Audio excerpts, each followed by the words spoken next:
Dusk fell early in the afternoon, and it was night by 4:30. Bod wandered the paths of the graveyard looking for someone to talk to, but there was no one about. He walked down to the potter's field to see if Liza Hempstock was about, but found no one there. He went back to the Owens' tomb, but found it also deserted. Neither his father nor Mistress Owens was anywhere to be seen.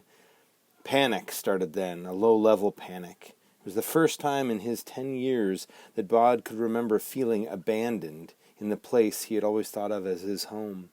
He ran down the hill to the old chapel, where he waited for Silas. Silas did not come. Perhaps I missed him, thought Bod, but he did not believe this. He walked up the hill to the very top and looked out. The stars hung in the chilly sky, while the patterned lights of the city spread below him. Street lights and car headlights and things in motion. He walked slowly down from the hill until he reached the graveyard's main gates, and he stopped there. He could hear music. Bod had listened to all kinds of music. The sweet chimes of the ice cream van, the songs that played on workmen's radios, the tunes that Clarity Jake played on the dead on his dusty fiddle, but he had never heard anything like this before. A series of deep swells, like the music at the beginning of something, a prelude perhaps, or an overture. He slipped through the locked gates, walked down the hill, and into the old town. He passed the Lady Mayoress, standing on a corner, and as he watched, she reached out and pinned a little white flower to the lapel of a passing businessman. "I don't make personal charitable donations," said the man. "I leave that to the office." "It's not for charity," said Mrs. Carroway. "It's a local tradition." "Ah," he said, and he pushed his chest out, displaying the little white flower to the world, and walked off proud as Punch. A young woman pushing a baby buggy was the next to go past. "What's it for?" she asked suspiciously as the mayoress approached. "One for you, one for the little one," said the mayoress. She pinned the flower to the young woman's winter coat. She stuck the flower for the baby to its coat with tape. "But what's it for?" asked the young woman. "It's an old town thing," said the lady mayoress, vaguely. "Some sort of tradition." Bod walked on. Everywhere he went he saw people wearing the white flowers. On the other street corners he passed the men who had been with the lady mayoress, each man with a basket, handing out the white flowers. Not everyone took a flower, but most people did. The music was still playing, somewhere at the edge of perception, solemn and strange. Bod cocked his head to one side, trying to locate where it was coming from, without success. It was in the air and all around. It was playing in the flapping of flags and awnings and the rumble of distant traffic, the clicks of heels on the dry paving stones. And there was an oddness, thought Bod, as he watched the people heading home. They were walking in time to the music. The man with the beard and the turban was almost out of flowers. Bod walked over to him. "Excuse me," said Bod. The man started. "I did not see you," he said accusingly. "Sorry," said Bod. "Can I have a flower as well?" The man with the turban looked at Bod with suspicion. "Do you live around here?" he asked. "Oh, yes," said Bod. The man passed Bod a white flower. Bod took it, then said, "Ow!" as something stabbed into the base of his thumb. "You pin it to your coat," said the man. "Watch out for the pin." A bead of crimson was coming up on Bod's thumb. He sucked at it while the man pinned the flower to Bod's sweater. "I've never seen you around here," he told Bod. "I live here, all right," said Bod. "What are the flowers for?" "It was a tradition in the old town," said the man, "before the city grew up around it. When the winter flowers bloom in the graveyard on the hill, they are cut and given out to everybody, man or woman, young or old, rich or poor." The music was louder now. Bod wondered if he could hear it better because he was wearing the flower. He could make out a beat like distant drums and a skirling, hesitant melody that made him want to pick up his heels and march in time to the sound. Bod had never walked anywhere as a sightseer before. He had forgotten the prohibitions on leaving the graveyard, forgotten that tonight in the graveyard on the hill, the dead were no longer in their places. All that he thought of was the old town, and he trotted through it down to the municipal gardens in front of the old town hall, which was now a museum and tourist information center. the town hall itself having moved into a much more imposing, if newer and duller, offices halfway across the city. There were already people around, wandering the municipal gardens, now in midwinter little more than a large grassy field, with, here and there, some steps, a shrub, a statue. Bod listened to the music, entranced. There were people trickling into the square, in ones and twos, in families or alone. He had never seen so many living people at one time. There must have been hundreds of them, all of them breathing. Each of them as alive as he was, each with a white flower. Is this what living people do? Thought Bod, but he knew that it was not, that this, whatever it was special. The young woman he had seen earlier pushing a baby buggy stood beside him, holding her baby, swaying her head to the music. "How long does the music go on for?" Bod asked her, but she said nothing, just swayed and smiled.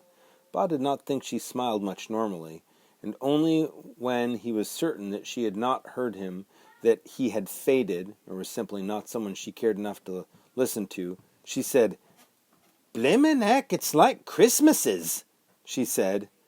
She said it like a woman in a dream, as if she was seeing herself from the outside in the same not really there tone of voice. She said, "Puts me in mind of me grand's sister, Aunt Clara. The night before Christmas, we'd go to her after me gran passed away, and she'd play music on her old piano, and she'd sing sometimes, and we'd eat chocolates and nuts, and I can't remember any of the songs she sung, but that music, it's like all of them songs, playing at once." The baby seemed asleep with its head on her shoulder, but even the baby was swaying its hands gently in time to the music. And then the music stopped, and there was silence in the square, a muffled silence, like the silence of falling snow, all noise swallowed by the night and the bodies in the square, no one stamping or shuffling, scarcely even breathing. A clock began to strike somewhere close at hand, the chimes of midnight. And they came. They walked down the hill in a slow procession, all stepping gravely, all in time, filling the road, 5 abreast. Bod knew them, or knew most of them. In the first row he recognized Mother Slaughter and Josiah Worthington, and the old Earl who had been wounded in the Crusades and came home to die, and Dr. Trefusis, all of them looking solemn and important. There were gasps from the people in the square. Someone began to cry, saying, "Lord, have mercy, it's a judgment upon us. That's what it is." Most of the people simply stared, as unsurprised as they would have been if it had happened in a dream. The dead walked on row, until they reached the square. Josiah Worthington walked up the steps until he reached Mrs. Carroway, the Lady Mayoress. He extended his arm and said, loud enough that the whole square could hear him, "Gracious lady, this I pray, join me in this macabre." Mrs. Carroway hesitated. She glanced up at the man beside her for guidance. He wore a robe and pajamas and slippers, and he had a white flower pinned to the lapel of his robe. He smiled and nodded to Mrs. Carroway. "Of course," Mr. Carroway said. She reached out a hand. As her fingers touched Josiah Worthington's, the music began once more. If the music Bod had heard until then was a prelude, it was a prelude no longer. It was the music they had all come to hear, a melody that plucked at their feet and their fingers. They took hands, the living with the dead, and they began to dance. Bod saw Mother Slaughter dancing with the man in the turban, while the businessman was dancing with Louisa Bartleby. Mistress Owens smiled at Bod as she took the hand of the old newspaper seller, and Mr. Owens reached out and took the hand of a small girl without condescension, and she took his hand as if she had been waiting to dance with him her whole life. Then Bod stopped looking because someone's hand closed around his, and the dance began. Liza Hempstock grinned at him. "This is fine," she said, and they began to tread the steps of the dance together. Then she sang to the tune of the dance, "Step and turn and walk and stay, now we dance the macabre." The music filled Bod's head and chest with a fierce joy, and his feet moved as if they knew the steps already, had known them forever.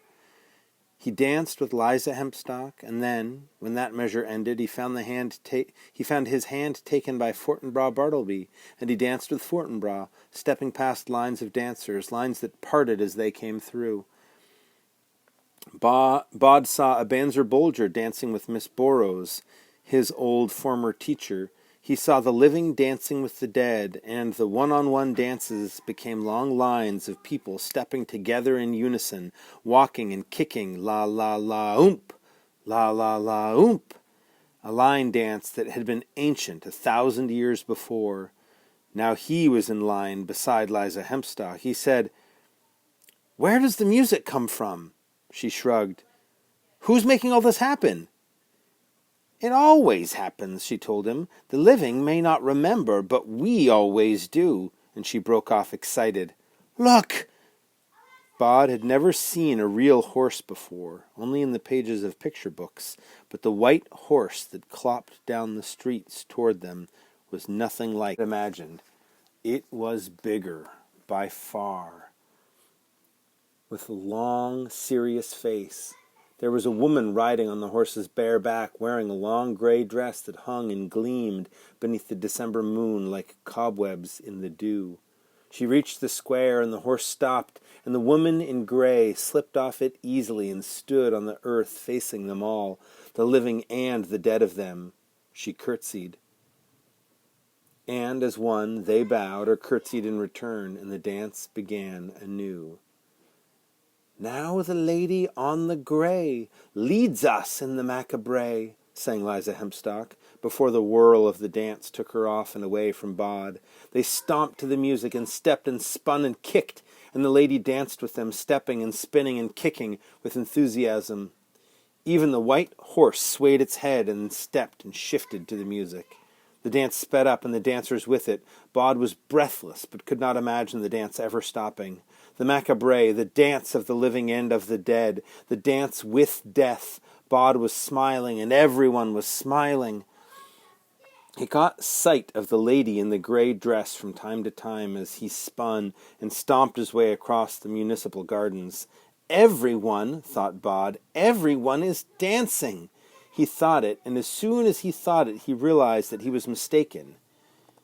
In the shadows by the old town hall, a man was standing, dressed all in black. He was not dancing. He was watching them. Bod wondered if it was longing that he saw on Silas's face, or sorrow, or something else, but his guardian's face was unreadable. He called out, "Silas!" hoping to make his guardian come to them, to join the dance, to have the fun they were having. But when he heard his name, Silas stepped back into the shadows and was lost to sight. "Let's dance," someone called, and the music skirled up into something stately and slow and final. Each of the dancers took a partner, the living with the dead, each to each. Bod reached out his hand and found himself touching fingers with and gazing into the gray eyes of the lady in the cobweb dress. She smiled at him. "Hello, Bod," she said. "Hello," he said as he danced with her. "I don't know your name." "Names aren't really important," she said. "I love your horse. He's so big. I never knew horses could be that big." "He is gentle enough to bear the mightiest of you away on his broad back, and strong enough for the smallest of you as well." "Can I ride him?" asked Bod. "One day," she told him, and her cobweb skirt shimmered. "One day, everybody does." Promise? I promise. And with that, the dance was done. Bod bowed low to his dancing partner, and then, and only then, did he feel exhausted, feel as if he had been dancing for hour after hour. He could feel all his muscles aching and protesting. He was out of breath.